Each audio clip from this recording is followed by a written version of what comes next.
Minnesota Vikings.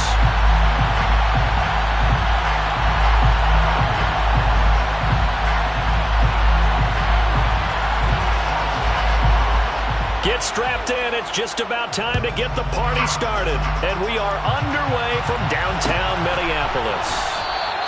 And he opts to not bring this one out. The first drive will start at the 25.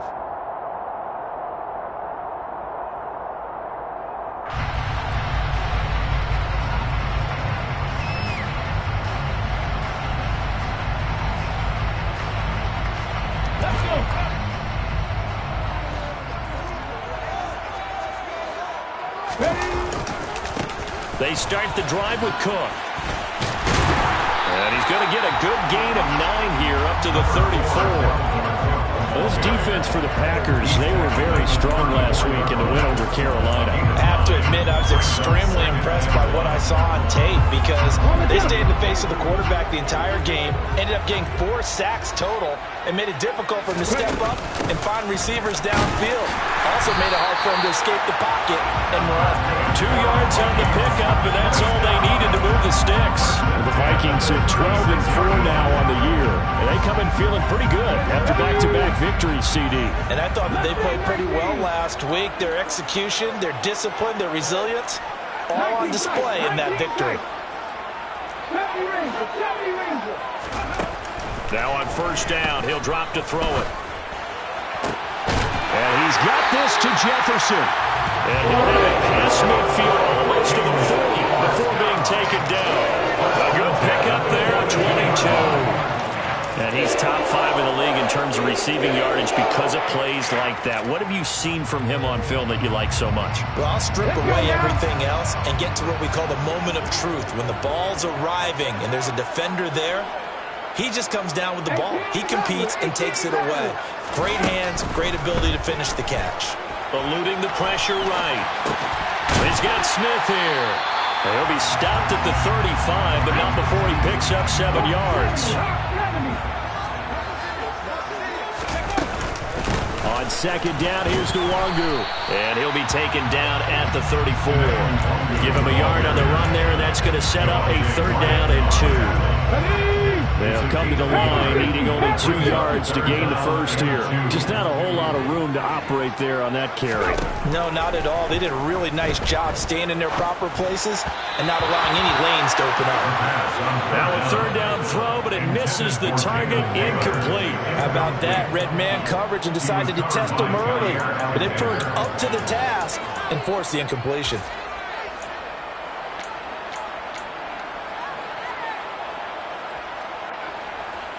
Now the Vikings will send out the special teams crew here for a field goal try. On the right hash, officially this will be a 51-yard attempt. And this is off the left upright. And it comes back, it's no good. And this will remain a scoreless game. So distance not the issue there. He had plenty of leg to get it there. It's that darn upright getting in the way. Always gets in the way of a good time, doesn't it? Because he hit it square, too. Sometimes you can bank one in if you get it on the end of the football. No such luck there for him. Now the man from UTEP, this is Aaron Jones. And he has a big gain inside the 40 before being dropped. Just like that, a pickup of 20 on their first play from scrimmage. So from the 39 now, they'll come up on a 1st and 10. And they'll keep on the ground with Jones. Stop made there by Brian Asamoah. Charles, they won last week despite him not running the ball well. They told us need to get him going. Runs like that help. And they talked to us about leaning on him because, as you noted, last week they didn't have to. Still won the ball game. They leaned on other people to give him the yardage that they needed, but they really want him to be that guy, and that's what they're doing early in this game. And he'll be hauled down at about the 30-yard line. And let's face it, you can put any Halloween costume on him. You're not going to be able to disguise him because for a tight end of his size, difficult to sneak him anywhere, but that's what they tried to do. Lined up on his right, tried to work his way back to his left, but just a minimal gain as the defense was able to react quickly. A bit of a jump there, CD. He breaks the line, and that'll be 5 yards. And you've got to stay more disciplined than that, Brandon. That's just a free gift to the offense. After the penalty, it's Jones. Just a yard on the first down carry, so it's 2nd and 9. No doubt about it. A really nice job there by the defense, not allowing him to get to the perimeter. But that means your defensive ends, your outside linebackers, the guys that you pay big money to sack the quarterback, they also have to have interest in the running game as well. And they did a nice round. Got a man, that's Lazard. And he doesn't quite make it, taking it within an eyelash. Dropped at the 1. 23 yards, the final tally. I think he has to be saying to himself, how did that not wind up a touchdown? Remember, he just did the tip of the ball across the plane. It's not going to get there, but they're going to be set up in great shape for 1st and goal. Jones is not going to get in here as they push him back to the 2-yard line. It's a loss of a yard there, and it's 2nd down. This defense is a difficult one to prepare for, one of the best in the league. They'll come at you from all angles, and they did a nice job there stopping him for a loss. Back at the 2 now. Here's 2nd and goal. They'll try again with Jones. And this time he is in. Yes. Aaron Jones, his 104th career touchdown, one shy of Tim Brown on the all-time list. And the Packers will jump on top with the game's first score here this afternoon. Point after by Lambeau, up and good. And that makes the score 7-0.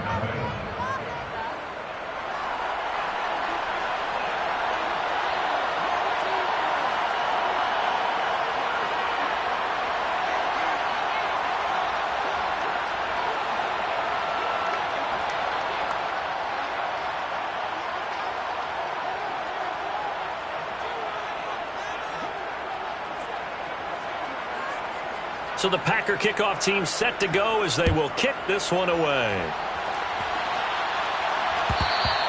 And that one will bounce out of the back of the end zone, so we will start here at the 25.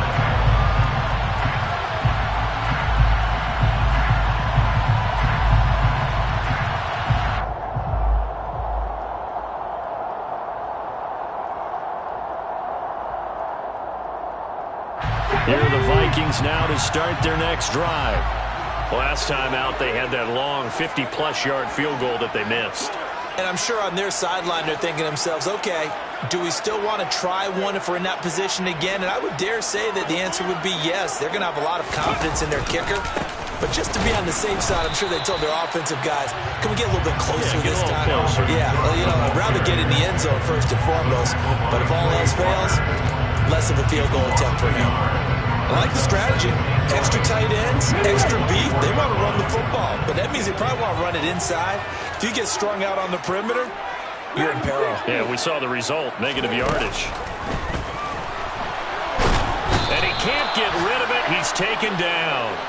Rashawn Gary, the outside linebacker, coming up to drop him for a loss of a full 10 yards. Well, last game he had 2 sacks. Got another one here, picked up right where he left off. Brandon, he spent the entire offseason working on new moves, new techniques, trying to add to his arsenal of pass rush moves. Certainly paying dividends in what we've seen so far.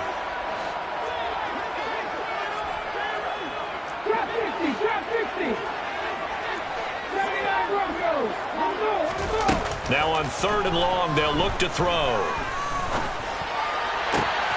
Got an open man finding Jefferson. And past the 40 before he's out of bounds. A real letdown defensively. That was 3rd and a bundle, but they allow the conversion.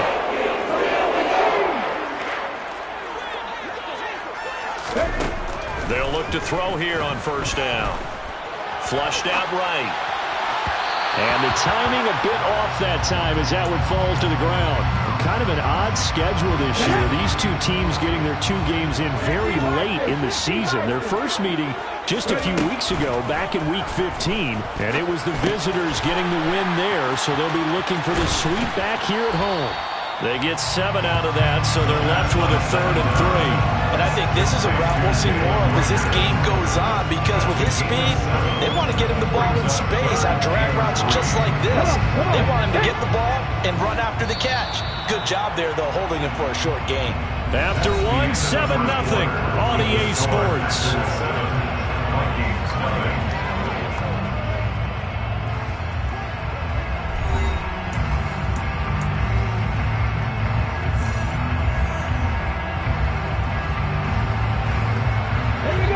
The Packers bringing in an extra member of the secondary here to try for the third down stop. From the midfield stripe, they'll look to throw. Flush to his right. This time for Smith, and it's intercepted. Rasul Douglas picks it. And the Packers are going to take possession here at their own 47-yard line. They exited the pocket trying to improvise. That was a tough throw, and unfortunately, it wound up in the wrong pair of hands. And Brandon, when you're on the run, sometimes your downfield vision can get skewed just a bit. Now, the beauty of extending a play is sometimes your receivers find their way open, but oftentimes you end up closing down part of the field and bringing those defenders to the ball. And that one was picked off. On 2nd and 12, Rodgers. This one swung out here to Jones. That might feel like a little bit of a lost opportunity there for the offense because the defense brought pressure that time. And sometimes against that, you can get out to your running back, and it can turn into a big gain downfield. But what a nice job they did getting to him quickly and holding him to a short gain. Throwing is Rodgers on 3rd down. And he fires one that's intercepted. Picked off by Deshaun Elliott. And the Vikings are going to take possession here at their own 47-yard line. So this defense coming up with a takeaway, and maybe that's something that can bring a little life to that sideline. I don't want to say that they've been sleepwalking through this first half because that's simply not true, but you're right. We haven't seen a lot of fire from these guys, really on either side of the ball. So maybe that's the catalyst that they needed to get them back into this game. A 3-yard loss to start the drive. They'll look to make that up and then some on 2nd and 13. And now the ball's out, fumble near midfield, and the Packers pick it up. And they take over. They'll set up shop at the 46-yard line. There are two words that we hear coaches say all of the time. One starts with a B, one starts with an S, ball security. And they preach it. They have it up in meeting rooms, right? You see the signs. They talk about it all the time. But still, when you got defenders out there who are preaching, hey, we're going to take the ball away from you. And the ball is loose. Dillon lost it. And they will take over at the 29-yard line. So after that sequence, if we're watching both teams' defenses, didn't it feel like a revolving door? One's on, they think they're off for a while. The other has to come on, they think they're on for a while. Then they're off, here comes the other one. Just kept turning the ball over. They've got to cut that out. Here's Cook as they begin on the ground. And he'll have a gain of 3 to the 33. If you're looking for glory, looking to get your name in the headlines, you do not want to play nose tackle. But how about what we just saw there? The ability to hold people up, take on extra blocks, and actually slip them and make a tackle on that play. That's big time. Here's a 2nd and 7. That's to Dalvin Cook, his running back. Trucks over him. And he'll be taken down, but not before they work it across midfield. That good for 21 yards on the catch and run. A great job there, and that old cliche, taking what the defense gives you, comes right into play. Nothing too out of the ordinary about the throw. Just a little dump off over the middle. But what it is out of the ordinary is what he did with it after the catch. Not only did he grab the ball, but how about the significant yardage he picked up after he pulled it in. Throwing on 1st down, but this one winds up to be incomplete. Different pass rushes are designed for different things. Sometimes you want to keep the quarterback in the pocket. Sometimes you want him to flush. I don't know exactly how this one was designed, but they made sure they moved him to his right. He got out of the pocket. Unfortunately for him, he was hit as he tried to throw the ball, and that resulted in an incompletion. Toward the sideline, and look at that catch. Dragging the toes, and that's going to be a 1st down. Well done. This offense finding its legs now. Here's another 1st and 10. Straight ahead, here's Nwangu. And he can only manage to get a couple. 2nd and 8 coming up. That call makes sense because they've been throwing it well on this drive. Once again, they show passing formation, showing the shotgun. Then they ran out of it. That was a nice play by them defensively, though, to hold it to a short gain. A 2nd down pass play there, but it's incomplete. Well, sometimes an incompletion is the right play. And he showed that he's learned from his earlier interception on that throw. Instead of forcing it, he just tossed it away. The offense on 3rd down, just 1 for 3 thus far. This is 3rd and 8. They'll drop to throw. This time for Smith, and it's intercepted. Rasul Douglas picks it, and the Packers are going to get the football back at their own 17. Definitely not the ideal time to see that mistake, partner, because this is still a one-possession game, and that's at least a field goal that just vanished with that turnover. Now, pressure's on defensively to prevent that pick from turning into points for the other side. The Packer offense ready to get their next drive underway. A throw complete to the tight end, Tunyon. And mark him down way up close to the 40 at the 39. 22 yards on the catch and run, a first down. Throwing now is Rodgers. Caught on the right side by Jones. And they bring him to the ground just shy of midfield. Another strong gain on the last two plays. They've moved it a combined 33 yards. Back-to-back good plays have them on the move on first down. Working from the gun, Rodgers. A quick throw knocked away. It's incomplete. And not a common sight, at least on this drive. A momentary setback, though, for this passing game. It has been moving well this series. Good thing for them, though. Still 2 more downs to connect and try to pick up. The Vikings after him, and they get there for the sack. Danielle Hunter gets him for a loss of 5. He is so tough to handle on the blitz, and that's Exhibit A.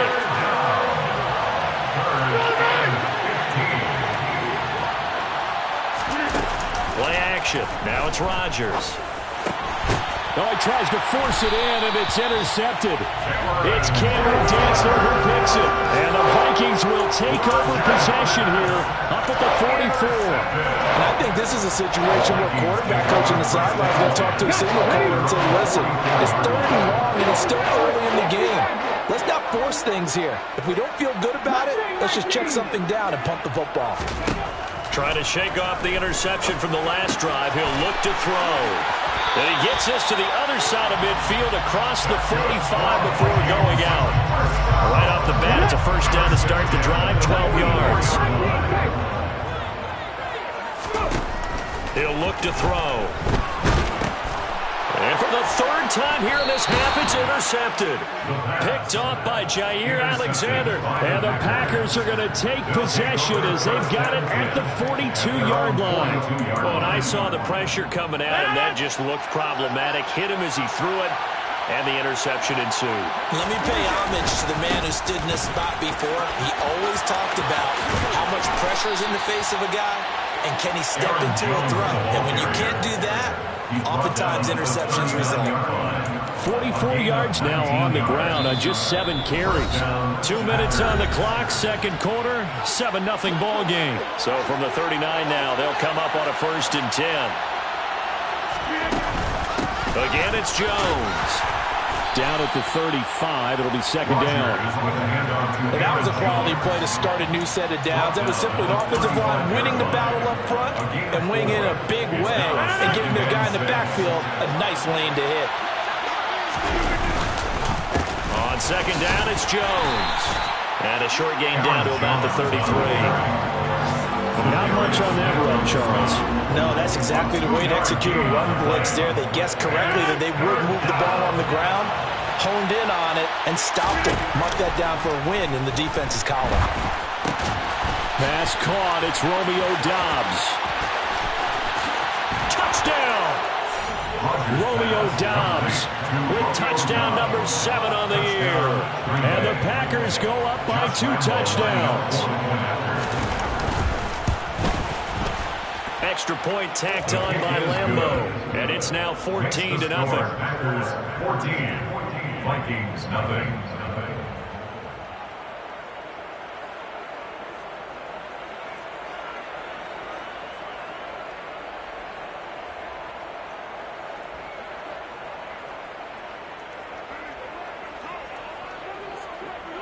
So the Packer kickoff team set to go as they will kick this one away. And not willing to risk another fumble. He'll sit on the